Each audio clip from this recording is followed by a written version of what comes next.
Welcome to yet another episode of Round the Clock Frights. My name is Josh, and today we're going to be talking about some Deadites because I finally got to see Evil Dead Rise. Because I actually work as a manager at a movie theater, and we're allowed to see pretty much any movies that we want for free. So I got off early one day, and I decided to finally see this movie because it's been out for a couple of weeks, and I wouldn't be a true horror fan unless I saw this movie eventually. So I finally got a chance to see it. Oh, and you guys want to see something cool? So because I work at a movie theater, we often get dibs on movie posters. So I got this awesome Scream 6 poster. I actually told my wife that we were going to hang this in our bedroom because, you know, every morning should begin with an image of Ghostface. So, no, I'm just kidding. This poster is really cool though. I'm eventually going to put it in my background, probably right here on the wall. But I'm going to save that for another day. Let's talk... Ooh. Here we go. So let's talk about Evil Dead Rise. Now, before we begin, guys, I would like to give a special thank you to today's sponsor, and that is Deadites Beer. It's groovy, baby. And trust me, after drinking Deadites Beer, you'll be drunk by dawn. But yes, guys, I'm here to talk about Evil Dead Rise, and just a heads up, there are going to be some spoilers in this video because there is one specific aspect of this movie that I would like to talk about because this film's got some guts, man. It's pretty bold and courageous. So there's one specific thing I would really like to talk about, something I don't really see a lot in horror movies, especially modern day horror movies, because we live in a very PC culture. So this movie took some risks and it actually impressed me in that area, but we'll get to that in a bit. So my thoughts on the Evil Dead franchise as a whole. So I actually came into this franchise kind of late. I didn't see the first Evil Dead movie until I was well into my 20s, but I got to watch it for Halloween one year, you know, in the dead of night, which is absolutely the right time to watch an Evil Dead film, and I highly enjoyed it. There was a specific charm to that movie. You know, Sam Raimi didn't have a lot of money. You know, he worked with what he had, and he delivered a very entertaining, gory as hell indie horror flick. One that even impressed Stephen King. Stephen King said that it was a masterful horror film, and Stephen King was pretty much the reason why, you know, Sam Raimi's career took off. You know, without his input, The Evil Dead probably wouldn't have gotten such a widespread release, even though it did get banned in certain areas. But anyway, Evil Dead 2, fun, campy sequel. Army of Darkness, awesome. I really enjoyed it. It's quite different from the first two films, but you know, Bruce Campbell is an amazing horror star, and you know, he's still popular to this day. See this? This is my boomstick! I actually do have a problem with the two most recent Evil Dead films, the 2013 Evil Dead and this new film, Evil Dead Rise. So these new films, you know, they are obviously backed by, you know, major studios, and they do have, you know, considerable budgets. So my problem is that they look a little bit too polished. They look a little bit too professional looking. The charm of the original film, specifically the original Evil Dead, was that they often looked cheap and they were imperfect. You know, especially in the first film, you know, there are literally shots where you can see, you know, the outlining of the moon in the sky, and you know, there's that scene where the girl's running through the woods, and there are just these spotlights, you know, blasting from unknown areas. Like, where are all these bright lights coming from? But whatever, you gotta create an effective horror movie atmosphere. So, despite its imperfections, the Evil Dead films are very fun and entertaining, and there's a reason why they have become so popular. These new films, they lack some of that charm because, you know, they are very clean.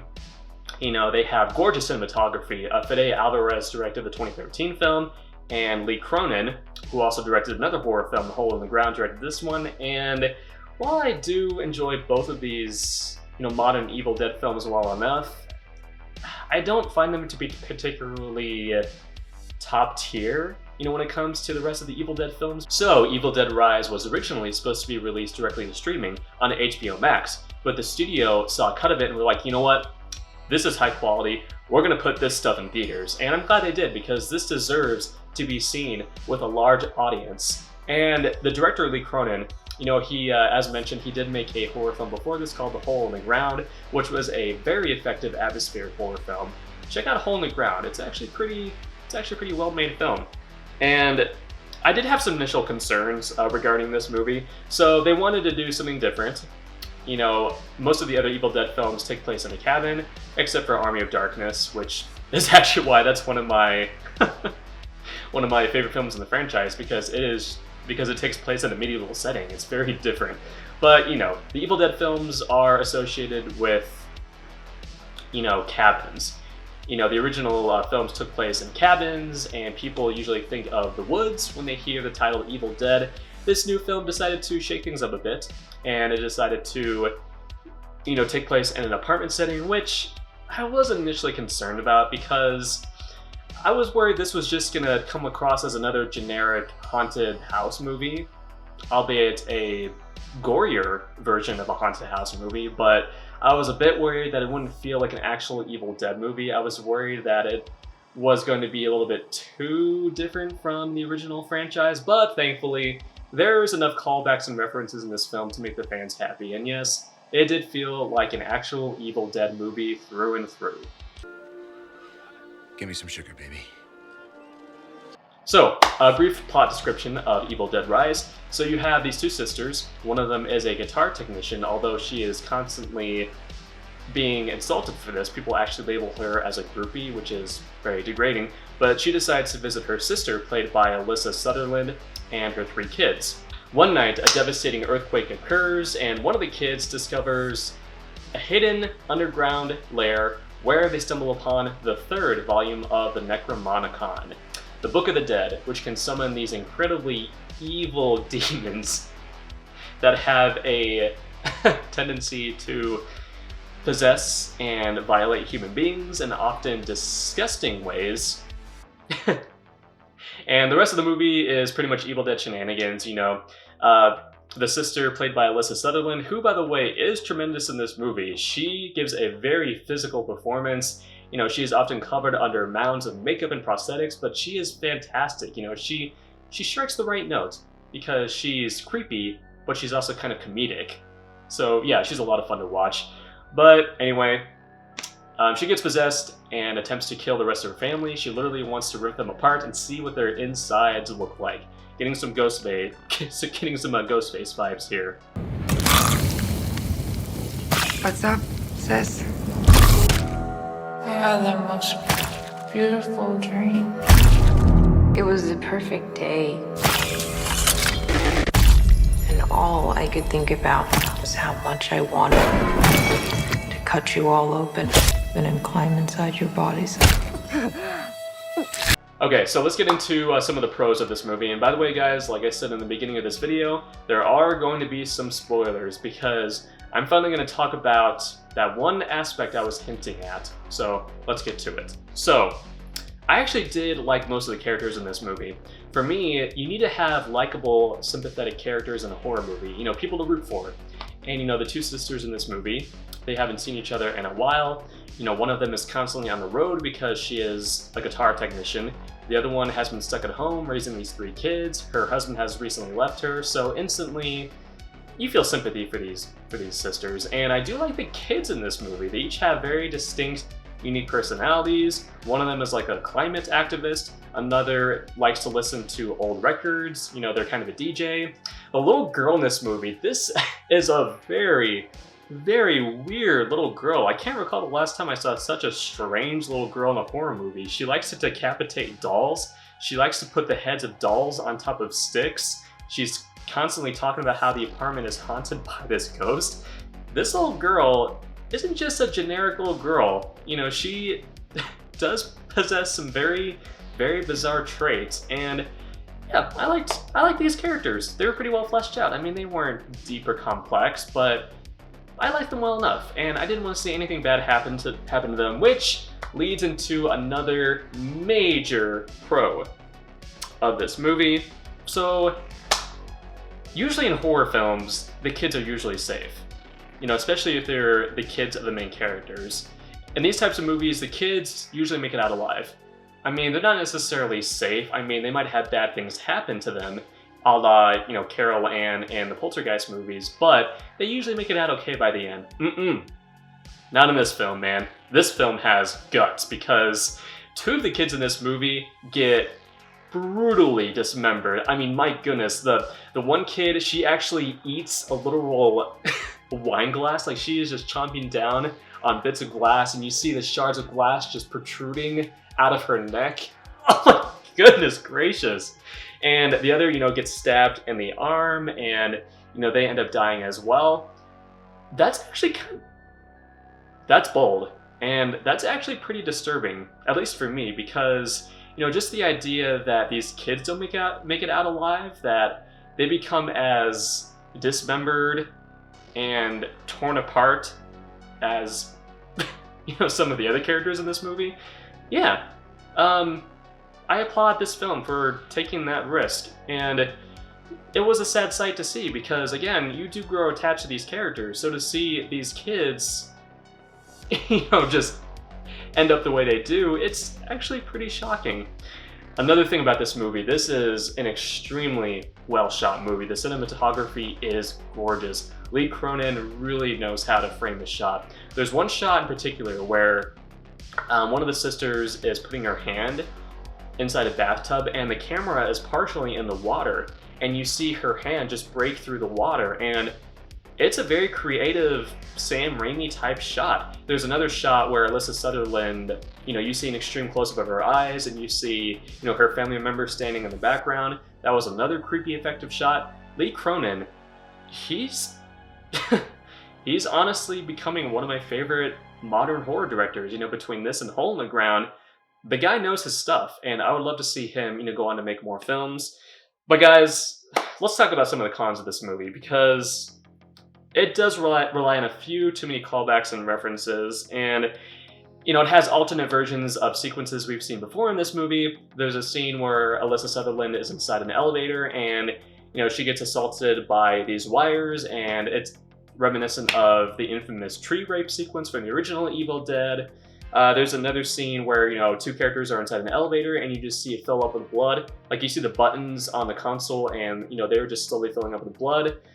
Reminiscent of the scene in the original Evil Dead where, the light bulbs are filling up with blood and stuff that we've seen before. So there are some highlights in this film, but there were just a few too many callbacks for my taste. Also, it doesn't really take advantage of the apartment setting because there's essentially two major locations. There's the main apartment in which the characters inhabit, and then there's the parking garage. I would have liked to have seen this film explore its setting a bit more. Showcase, have fun with it. You could have a sequence, set inside, I don't know, like a swimming pool, or like a gymnasium or something. Just mix it up a little bit. Instead, we're kind of stuck inside this single apartment, which, it's still entertaining to watch, but I would have liked a little bit more of a variety.